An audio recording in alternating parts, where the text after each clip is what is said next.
getting towards the end of undergraduate at OU, I knew I wanted to learn more. I knew that I was just sort of starting. I felt like I'd just begun learning and growing as an artist and understanding what I wanted to do. And towards the latter part of my time there, I really started to merge together my two things I was most interested in, which was film. And I couldn't study animation at OU, but I was getting into motion graphics and learning Flash. And I loved anime. I was a big animation fan. Like I got really into stop motion, like all those, like Tim Burton and Henry Selick, the, Nightmare Before Christmas, and all those really great films had come out, when I was in high school and in college. I got into anime when I was in high school and college, and I really loved animation. And I started to learn. I knew I wanted to go to grad school, and I decided I wanted to study animation. I had also gotten really into Photoshop, like I said, Flash and Photoshop. Computers were like a big awakening for me as a tool, because I'm not a master draftsman. I suck at drawing. So photography was the first sort of computer thing that I used to express things visually, express myself. And then when I started to learn Photoshop, and when I started to learn Flash, and I started to learn graphic design, and then I was watching films and I was understanding filmmaking as a tool, I was like, I think I want to study animation, but not traditional animation. And I started to look at grad schools, and CalArts, I knew of CalArts. A lot of people say this, but like I loved Tim Burton, and I knew that Tim Burton went to CalArts. So that was why I was aware of the school. And then I learned how many other people went there. And then I learned that they had this program called experimental animation. And there's no program like it in the country. There maybe is like one other like it in the world. There's it's escaping me right now, but like Royal Academy, there's one other that focuses on artists using animation as a medium rather than it being a genre, like Pixar, like most people think of it. It's an art medium.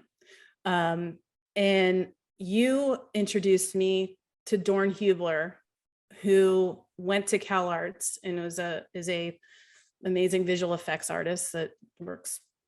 I think he's retired now, or he worked at Industrial Light and Magic. That's where he was at the time when you mentioned him to me, and you connected the two of us, and we talked on the phone once. And I said, I'm thinking about applying to CalArts, and he was like, so complimentary of the school, and told me about his experience there. I told him a little bit about myself, and he was like, I think you should go for it. It's awesome. And it's for artists. It's for people who want to use animation as a medium, and that want to experiment with it and have non-traditional backgrounds. I was very nervous to apply there because, as I said, I didn't think of myself as someone who could draw particularly well, and geez, it's animation. Hello, like you should have those skills. And he said, no, it's not like that. If you're a visual artist and you're interested in this medium, it could be the place for you. So I did not think I was going to get into CalArts. I would say being accepted to CalArts was my first achievement, maybe ever. like a big life-changing thing. Oh, I thought I had it here. Oh, here it is. The only award I've ever won. Before I won an Emmy, this was the only award I've ever won.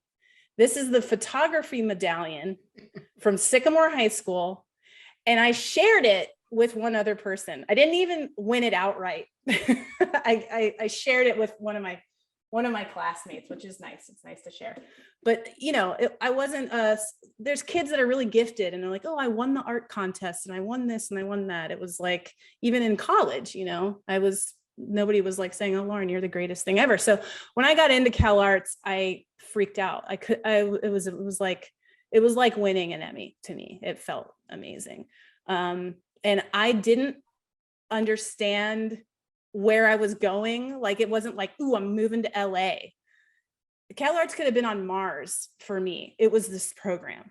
It was, I'm going to study experimental animation. I've been trying to piece together this sort of education of when my last year of school, where it was like, I was limited. I couldn't learn After Effects. You had to be in the journalism school or the communication school to learn After Effects, which is a piece of software that a lot of animators use, which is now like my bread and butter.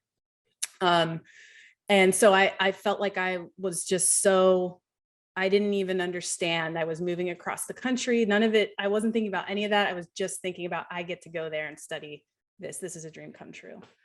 So that, that was it. When I got in, it was just like, I'm going. It wasn't even a lot of hemming and hawing and shouldn't I or shouldn't I. It was a dream come true. And thank God, I stand on the shoulders of Mendy and Ginny Fisher because they supported me in that journey. It's expensive to move out to California, and I've, took out loans to go to private art school and be there for 3 years when I technically should have been out joining the working world. So it was a gift that they gave me and that I gave myself to go there and study there. And it was incredible.